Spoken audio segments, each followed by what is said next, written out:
हो गया।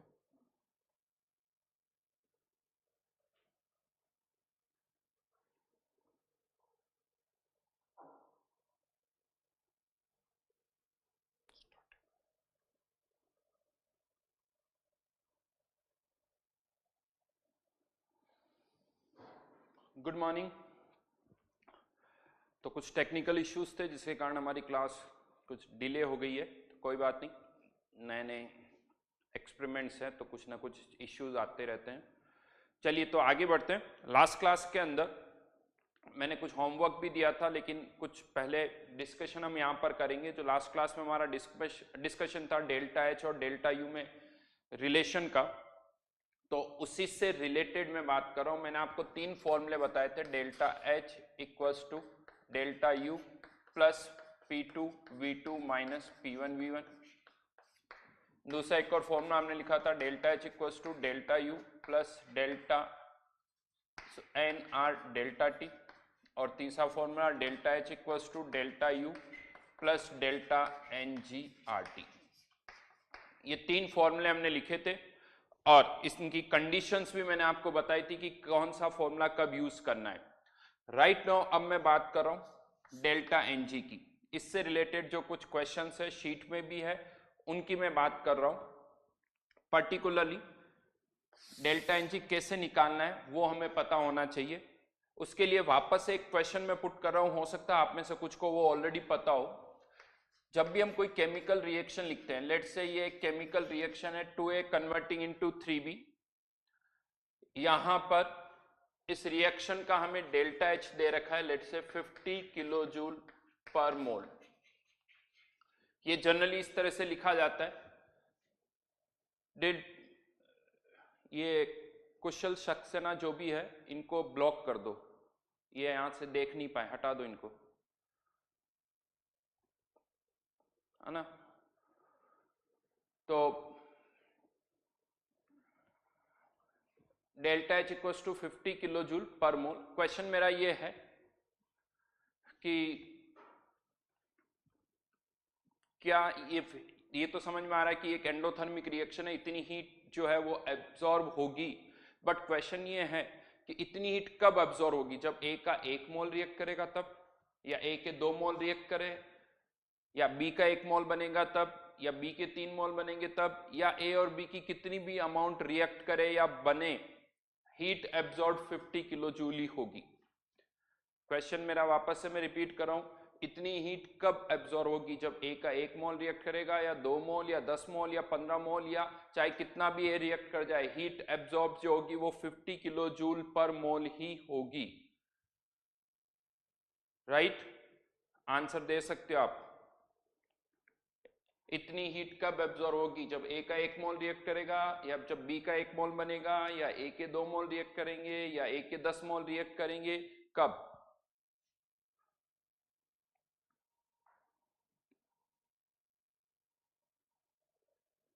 किसके कितने मोल वो लिखिए, ए के 1 मोल या बी के 1 मोल।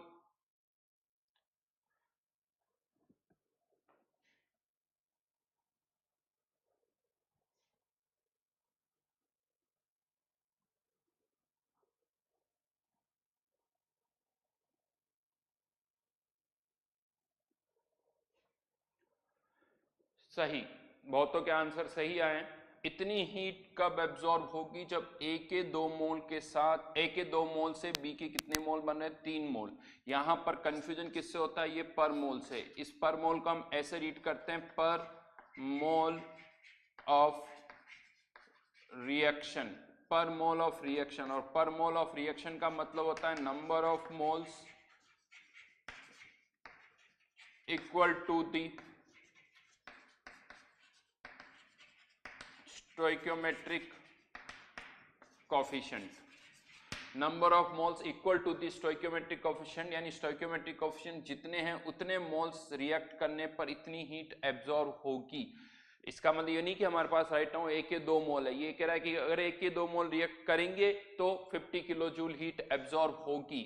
चाहे रिएक्शन कुछ और भी हो सकती है, लेट्स से अगर मैं रिएक्शन ऐसे कुछ लिख सकता हूं, 2A plus 3C converting into, या 2A प्लस 4C 3B, ये कोई रिएक्शन है 5D। ये इस रिएक्शन का डेल्टा एच है 50 किलो जूल, यहां पर भी पर मोल आएगा। इसका मतलब भी यही है, जब ए के 2 मोल के साथ बी सी के 4 मोल रिएक्ट करके बी के 3 मोल और डी के कितने मोल बनाएंगे 5 मोल, तब इतनी हीट एब्जॉर्ब होगी। अब अगर आप इस रिएक्शन को 2 से मल्टीप्लाई कर देते हो, 4a plus 8c converting into 6b plus 10d, delta H equals to 2 से आपने मल्टीप्लाई कर दिया 100 किलो जूल पर मोल। जिस तरह से जिस फैक्टर से आपने रिएक्शन को मल्टीप्लाई किया, डेल्टा एच भी उसी फैक्टर से मल्टीप्लाई होगा, लेकिन अभी भी पर मोल आएगा। लेकिन यहां पर अब पर मोल का मतलब जब ए के 4 मोल सी के 8 मोल के साथ रिएक्ट करके बी के 6 और डी के 10 मोल बनाएंगे तो इतनी हीट जो है वो एब्जॉर्ब होगी। ऑब्वियसली बात है, क्वांटिटी डबल हो गई तो हीट एब्जॉर्ब भी डबल हो जाएगी। तो इसीलिए किसी भी रिएक्शन को जब आप रिएक्शन का डेल्टा एच लिखते हो तो याद रखना रिएक्शन बैलेंस्ड होनी चाहिए। एक अनबैलेंस्ड रिएक्शन का डेल्टा एच नहीं लिखा जा सकता, रिएक्शन बैलेंस्ड होनी चाहिए। फिर आप जिस फैक्टर से रिएक्शन को मल्टीप्लाई करोगे, डेल्टा एच भी उसी फैक्टर से मल्टीप्लाई हो जाएगा। ये पर मोल हमेशा आएगा। पर मोल का मतलब है कि पर मोल ऑफ रिएक्शन, तो ये याद रखना। नाउ अब ये तो बात हुई डेल्टा एच क्या होता है एक रिएक्शन का, वो मैंने आपको यहां पर बताया। इसको थोड़ा फील करना है तो कांस्टेंट प्रेशर पर आप इस डेल्टा एच को किसकी तरह सोच सकते हो, हीट की तरह, कि हाँ अगर प्रेशर कांस्टेंट है तो ये जो डेल्टा एच है वो क्या बता रहा है, हीट के अंदर से इतनी हीट बाहर जा रही है, बाहर से अंदर आ रही है। नाउ अगर ये सभी सब्सटेंस गैसेस स्टेट में है, अगर ये गैसेस स्टेट में है मान लेते हैं, तो अब इस रिएक्शन का डेल्टा एन जी क्या होगा। अगर हम उसकी बात करें तो इस रिएक्शन का डेल्टा एन जी यहां से देखिए 3 + 5 8 4 + 2 6, डेल्टा एन जी क्या है कि रिएक्शन होने पर मोल्स में कितना चेंज हो रहा है। तो यहां पर इस पर्टिकुलर रिएक्शन का अगर आप डेल्टा एन जी पूछोगे तो ये कितना आएगा 2 8 - 6। लेकिन यहां पर अगर इसी रिएक्शन का हमें डेल्टा एन जी निकालना है, ये अब अलग हो जाएगा 16 - 12, इसका डेल्टा एन जी कितना होगा 4। यानी रिएक्शन वही है बट अलग तरह से अगर आप बैलेंसिंग कर रहे हो तो उसका डेल्टा एन जी भी अलग होगा। एरर कहां होती है वो मैं बता देता हूं। एरर ये होती है कि जब हम ये फॉर्मूला लिखते हैं delta H equals to delta U plus delta N G R T, तो अगर आप डेल्टा एच 50 किलो जूल लिख रहे हो तो डेल्टा एन जी 2 होगा। अगर डेल्टा एच 100 किलो जूल लिख रहे हो तो डेल्टा एन जी 4 होगा। यानी जिस रिएक्शन का डेल्टा एच होगा, डेल्टा एन जी भी उसी रिएक्शन का होना चाहिए और डेल्टा यू भी उसी रिएक्शन का आएगा। होता क्या, डेल्टा एच हम किसी और रिएक्शन का लिख देते हैं, डेल्टा एन जी जो है वो हम किसी और रिएक्शन का लिखते हैं, तो वो गलत होगा, ये पता होना चाहिए। चलिए इसी पर कुछ एग्जाम्पल्स करते हैं, क्वेश्चंस करते हैं इसी के ऊपर कि किस तरह से आपको इसको मैनेज करना है। तो क्वेश्चन लिखिए,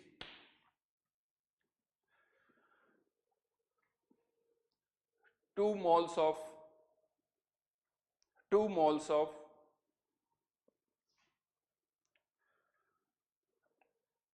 H2O, 2 moles of H2O liquid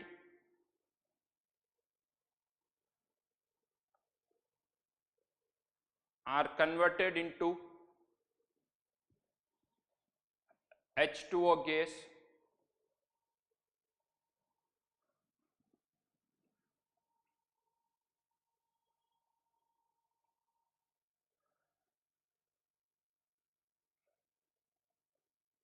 by giving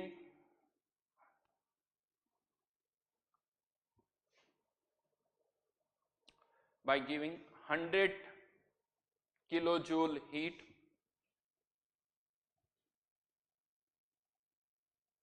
at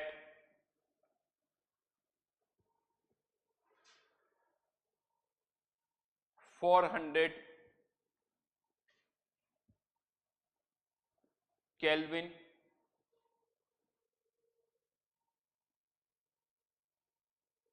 and 1 atmosphere. And 1 atmosphere.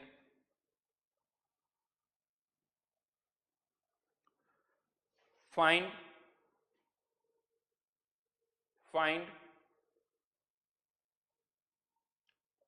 delta H and delta U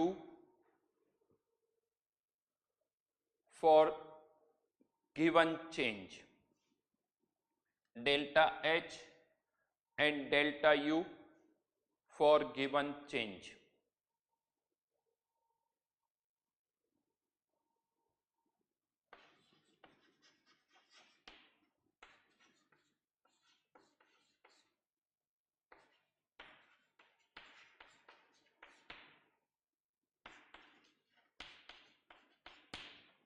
ये कुछ डेटा गिवन है, आपको डेल्टा एच और डेल्टा यू बताना है क्या होगा। डेल्टा एन जी की वैल्यू पॉजिटिव भी हो सकती है, नेगेटिव भी हो सकती है। मोल्स अगर बढ़ रहे हैं तो पॉजिटिव, मोल्स कम हो रहे हैं तो नेगेटिव। बेसिकली क्या करना होता है डेल्टा एन जी में, प्रोडक्ट के स्टोइकियोमेट्रिक कोफिशिएंट माइनस रिएक्टेंट का स्टोइकियोमेट्रिक कोफिशिएंट।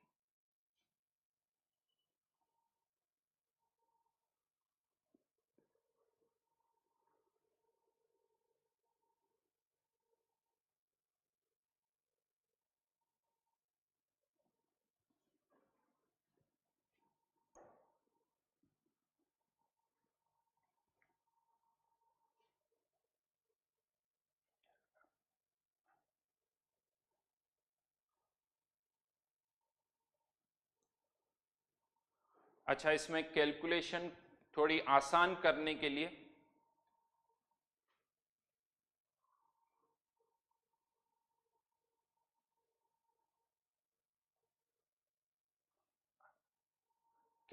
को थोड़ा आसान करने के लिए काम करना, आर की वैल्यू 8 जूल पर केल्विन पर मोल ले लेना। 8 जूल पर केल्विन पर मोल ले लेना।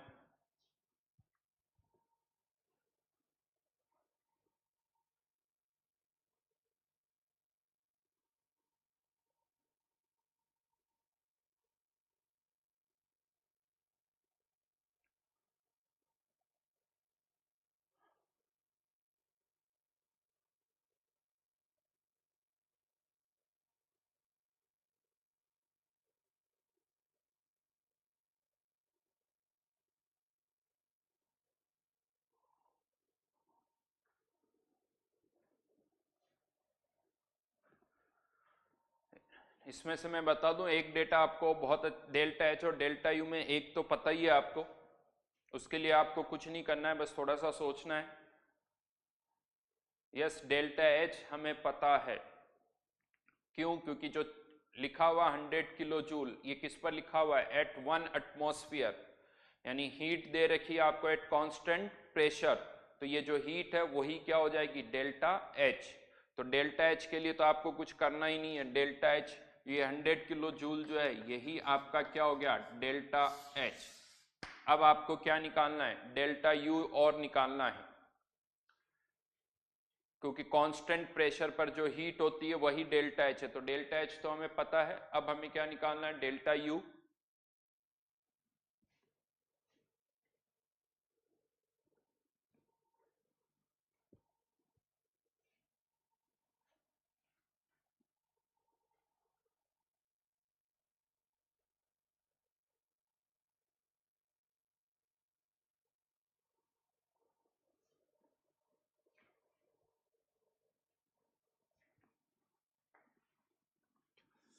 अब मैं बताता हूं डेल्टा यू कैसे निकालेंगे। तो फॉर्मूला यही, delta H equals to delta U plus delta N G R T.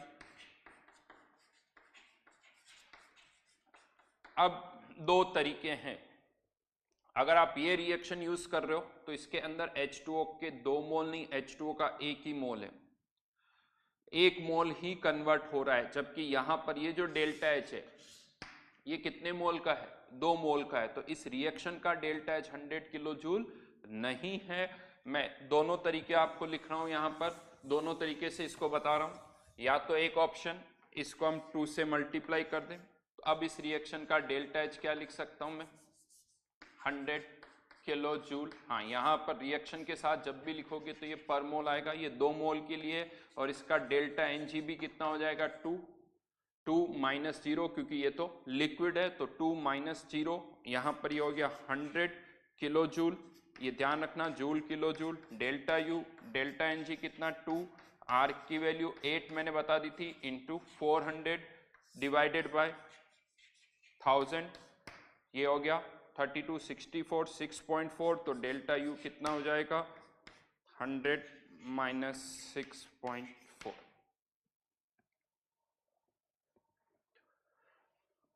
दूसरा तरीका,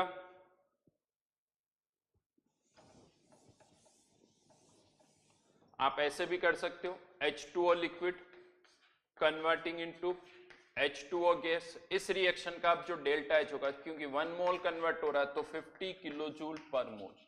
अब आप पहले 1 मोल के लिए सारी कैलकुलेशन कर लो, 1 मोल का डेल्टा यू निकाल लेते हैं, तो 50 kilo joule delta H delta U, ये भी 1 मोल का ही आएगा, और यहां पर अब हम जो डेल्टा एन जी लिखेंगे वो भी 1 आर इंटू 400 डिवाइडेड बाय 1000, तो यहां पर 50 माइनस 3.2 हो जाएगा डेल्टा यू, लेकिन ये 1 मोल का है, फिर से इसको किससे मल्टीप्लाई करना होगा 2 मोल से। तो ये एक बेसिक पार्ट है, बी केयरफुल, जिस रिएक्शन का डेल्टा एच होगा उसी रिएक्शन का आपको डेल्टा एन जी यूज करना होगा। जो मैंने डेल्टा एच दिया है क्वेश्चन में, आप देखो वो इनिशियली जो दे रखा है 2 मोल्स का है, 2 मोल्स लिखा हुआ है, आर कन्वर्टेड, और उसमें कितनी हीट एब्जॉर्ब हुई है 100 किलो जूल। एक और एग्जांपल करते हैं,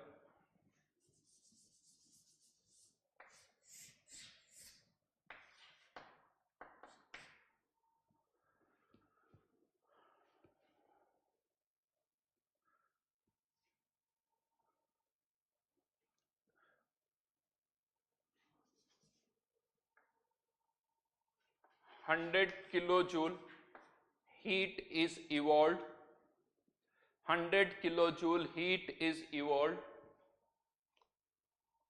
when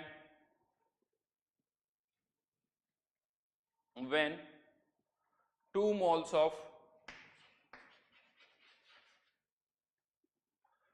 2 moles of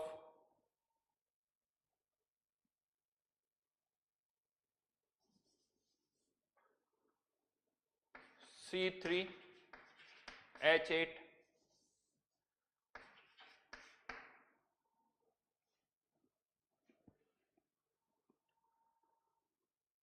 is burnt with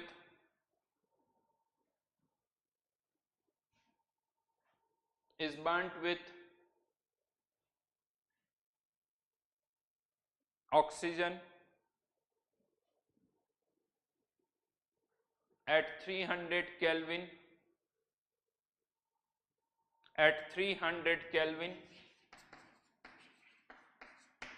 in a closed rigid container, closed rigid container,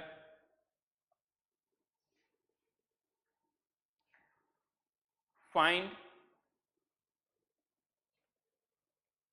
delta H and delta U for above change।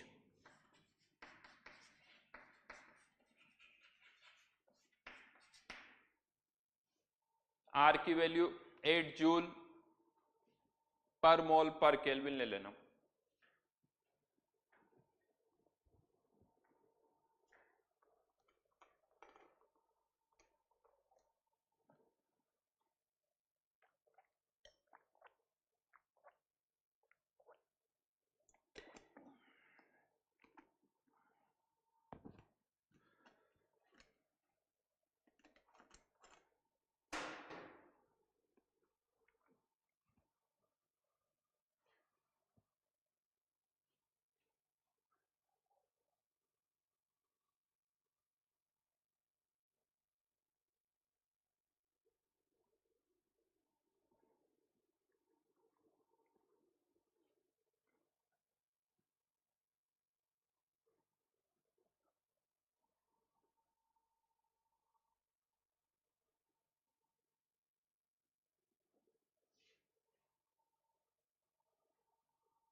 यहाँ पर अगेन हमें डेल्टा एच और डेल्टा यू में से एक पता है, और आई थिंक कह सकते हो डेल्टा यू पता है, लेकिन डेल्टा यू पॉजिटिव नहीं होगा क्योंकि लिखा हुआ है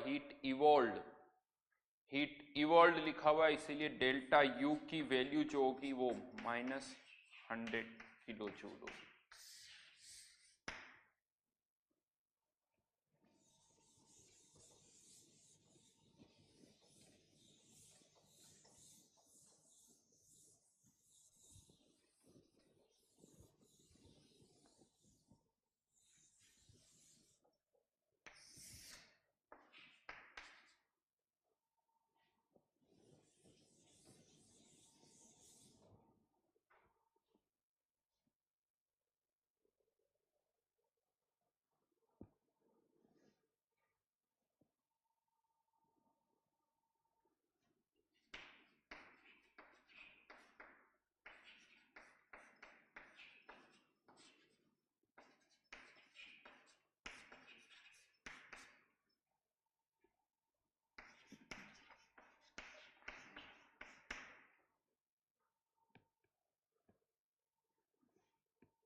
अब यहां पर एक इंपॉर्टेंट पॉइंट क्या है, कंबशन की रिएक्शन तो हम सबको पता है कि C3H8 की ऑक्सीजन के साथ रिएक्शन हो रही है, प्रोडक्ट क्या बनता है CO2 और H2O।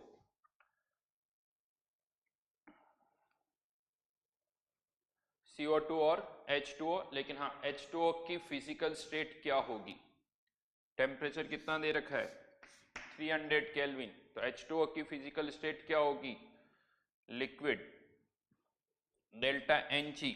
अब अगेन यहाँ पर इश्यू है, ये 100 किलो जूल जो दे रखा है वो कब है, जब 2 मोल के लिए है, और यहां से जब आप डेल्टा Ng निकाल रहे हो तो वो कितने मोल के लिए निकाल रहे हो 1 मोल के लिए, तो फिर इस रिएक्शन को 2 से मल्टीप्लाई करना होगा क्योंकि हमने C3H8 की कितने मोल्स लिए 2 मोल।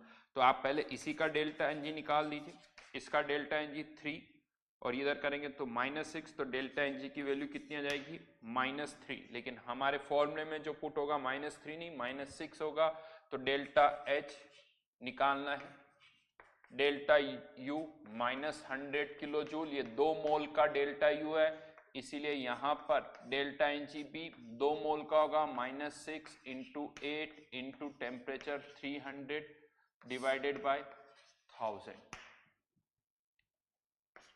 सॉल्व करना होगा 48 × 3, तो 48 × 3 कितना हो गया 144, यानी 14.4 -14.4 किलो जूल, तो आंसर इज -114.4 किलो जूल।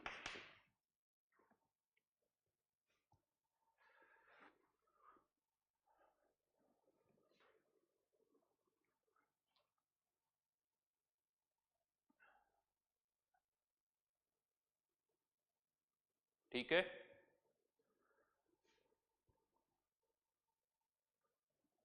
तो ये था delta H delta U. JEE में इस पर बहुत सारे क्वेश्चंस आए हुए हैं, जेई एडवांस की शीट में मैं आपको बताऊंगा पर्टिकुलर इस कॉन्सेप्ट पर। हाँ, लेकिन इन दोनों केसेस में तो मैंने delta H equals to delta U plus delta NGRT वाला ही फॉर्मूला यूज किया। क्यों यूज किया, बिकॉज हमारे पास P1 V1 P2 V2 की इंफॉर्मेशन नहीं थी। अगर P1 V1 P2 V2 की इंफॉर्मेशन होती तो हम पहले कौन सा फॉर्मूला यूज करते, delta H equals to delta U plus P2 V2 minus P1 V1। जो लास्ट टाइम मैंने होमवर्क दिया था उसमें से कुछ क्वेश्चन इस पर भी बेस्ड है। मैं चाहूंगा कि एक बार फिर से आप इससे रिलेटेड क्वेश्चंस को करो, क्योंकि हो सकता है इसके कारण नहीं हो पा रहे हो, तो आप वापस से आप प्रैक्टिस कर सकते हो और इनको आप सॉल्व कर सकते हो, राइट। तो आगे यहां पर जो शीट के अंदर मैंने होमवर्क दिया था, O1 की मैं बात कर रहा हूं। O1 में मैंने आपको जो होमवर्क दिया था वो दिया था 1 से लेके 29 तक, 1 से लेके 29 तक।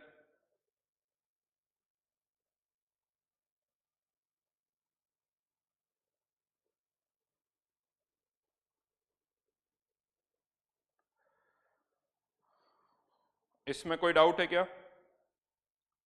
1 से लेके 29 तक। और इससे रिलेटेड जो क्वेश्चंस हैं वो आप अभी नहीं पूछोगे, एक बार खुद वापस से ट्राई करोगे।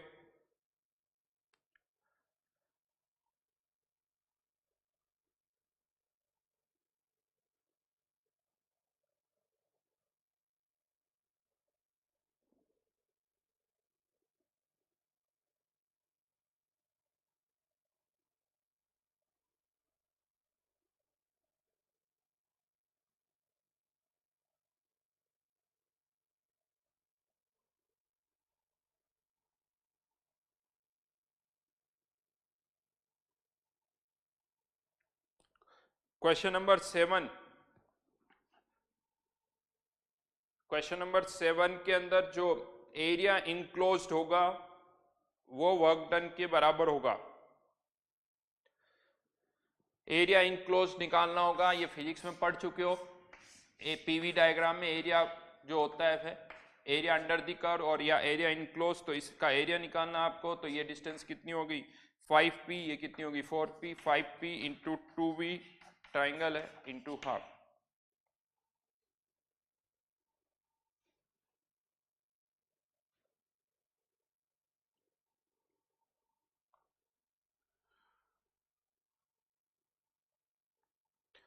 क्वेश्चन नंबर 8,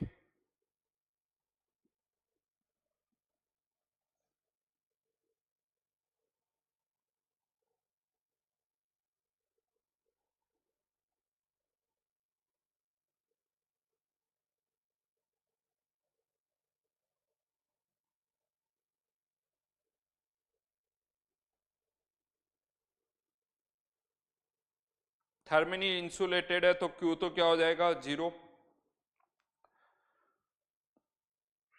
और यहां पर एक चीज मैं बता दूं, ये जो वर्क डन लिखा हुआ है ये पीवी वर्क नहीं है, क्योंकि पीवी वर्क में तो वॉल्यूम चेंज होता है, तो वो तो हम कर ही नहीं रहे। बस स्टिल जो वर्क डन की फिर बात की गई तो वो एक नॉन पीवी वर्क है स्टेयरिंग वाला, और हम कर रहे हैं तो वो नॉन पीवी वर्क जो होगा वो क्या हो जाएगा पॉजिटिव। तो non PV work is positive.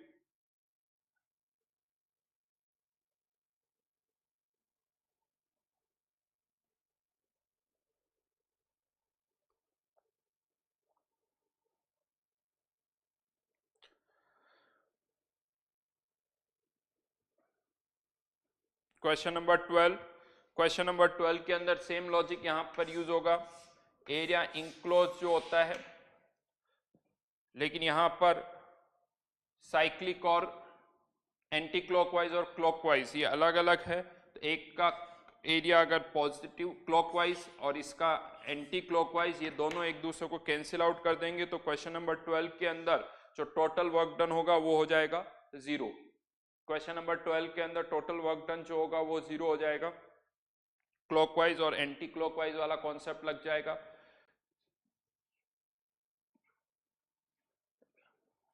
Clockwise और एंटी क्लॉकवाइज इसमें वर्क डन का साइन अलग अलग होता है, एक का पॉजिटिव तो दूसरे का नेगेटिव। अब वो ये आपको सोचना है किस तरह से किसका क्या होता है, वो आप खुद बैठ के डिसाइड कर सकते हो, लेकिन हाँ आएगा दोनों का अपोजिट तो वो कैंसिल आउट हो जाएगा।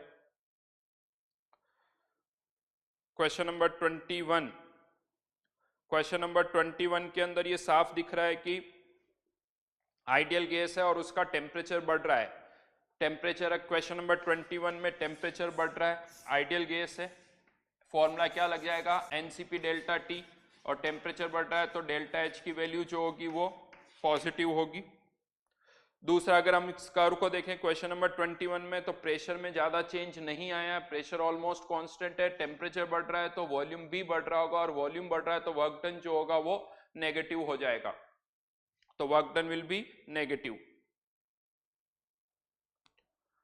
क्वेश्चन नंबर 19, क्वेश्चन नंबर 19 में Q दे रखा है, डेल्टा यू निकालना है। आप वर्क डन निकाल लीजिए। वर्क डन का बड़ा सिंपल सा कॉन्सेप्ट है, एरिया अंडर द कर्व। ये याद रखिए, वर्क डन के लिए area under the curve work done हो जाएगा। तो यहां पर एरिया अंडर द कर्व से वर्क डन निकाल लीजिए। लॉजिक बड़ा सिंपल सा है, पी डीवी, ये P इंटू डीवी, जैसे Y इंटू डी एक्स, ये क्या होता है एरिया। तो अगर कब, जब y वर्सेस x का कर्व प्लॉट करो तो PdV से आपको क्या पता चल जाएगा, वर्क डन पता चल जाएगा।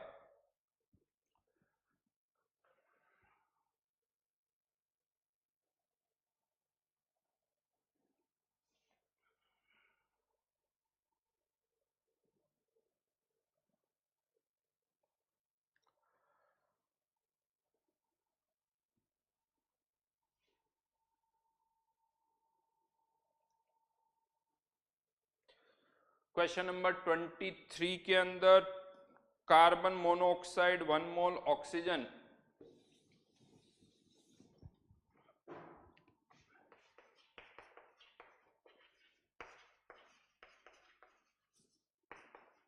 डेल्टा Ng, इसका क्या हो जाएगा -1, delta H equals to delta U plus -1 into RT। ये तो बहुत क्लियर है, कंबशन की रिएक्शन है तो इस रिएक्शन का डेल्टा H भी नेगेटिव होगा, डेल्टा U भी नेगेटिव होगा, ये भी नेगेटिव और ये टर्म भी नेगेटिव, तो डेल्टा H भी नेगेटिव। लेकिन डेल्टा H ज्यादा नेगेटिव होगा तो आप विथ साइन कंपेयर करोगे तो डेल्टा H की जो वैल्यू होगी वो डेल्टा U से कम होगी। विथ साइन हम कंसिडर कर रहे हैं, डेल्टा H ज्यादा नेगेटिव होगा इसीलिए डेल्टा H की वैल्यू डेल्टा U से कम होगी।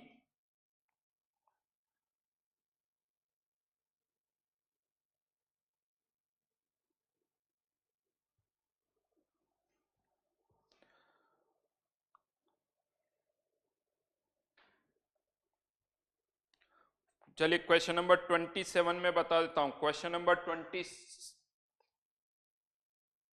या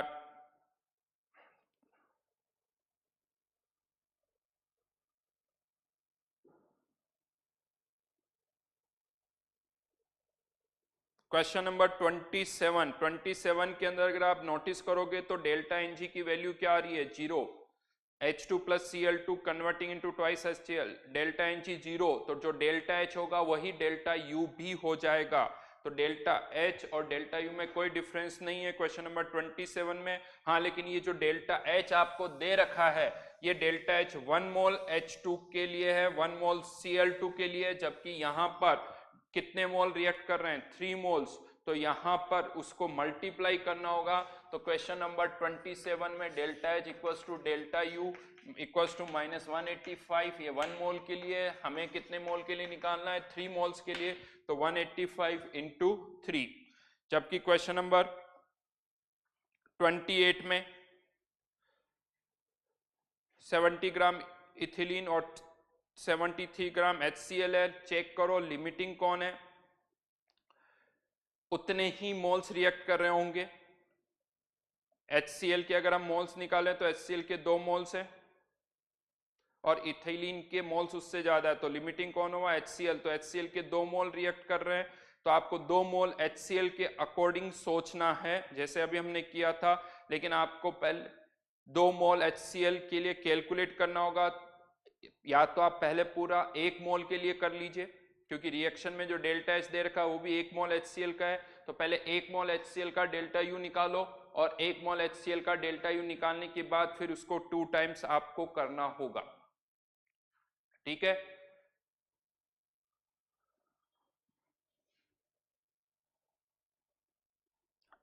एक एक बार इनको और ट्राई करिए, हिंट में दे चुका हूं इनके बारे में। एक क्वेश्चन नंबर 29, चलिए ये भी बता देता हूं।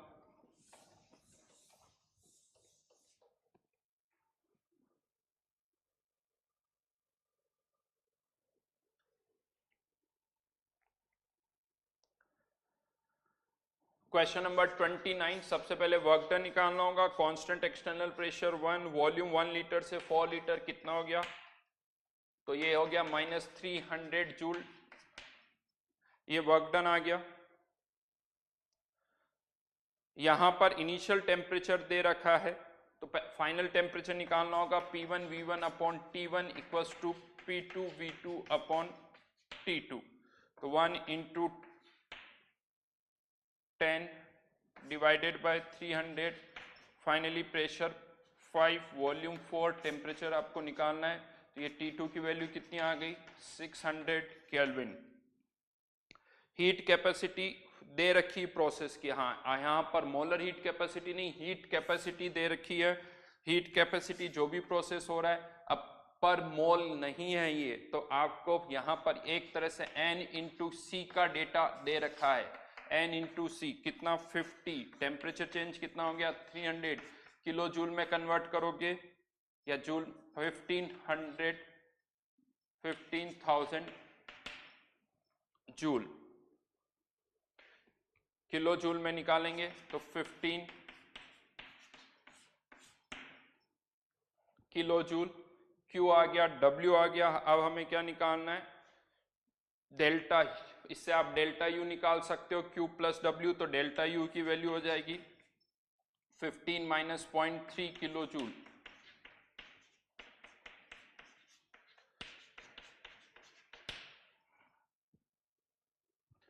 ये डेल्टा U आया है, और अब डेल्टा U से आपको वापस से क्या निकालना होगा,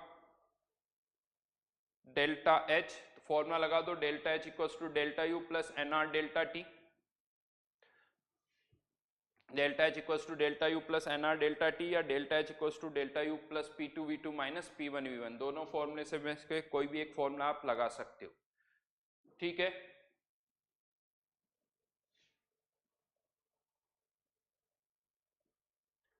क्वेश्चन नंबर 6 में क्या हो गया भाई,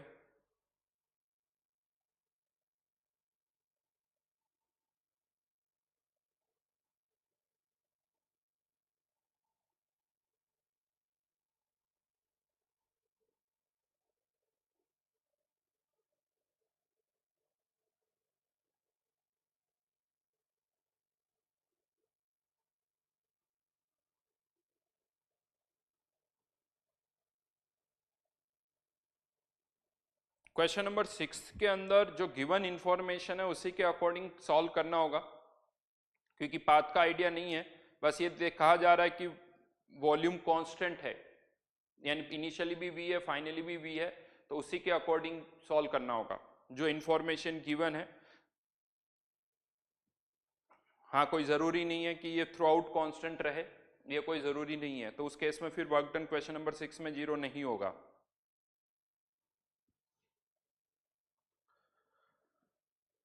बट यहाँ पर क्वेश्चन नंबर 6 में दोनों जगह वॉल्यूम, फर्स्ट पार्ट में V और V है, तो मानना ही पड़ेगा कि वो कांस्टेंट वॉल्यूम है,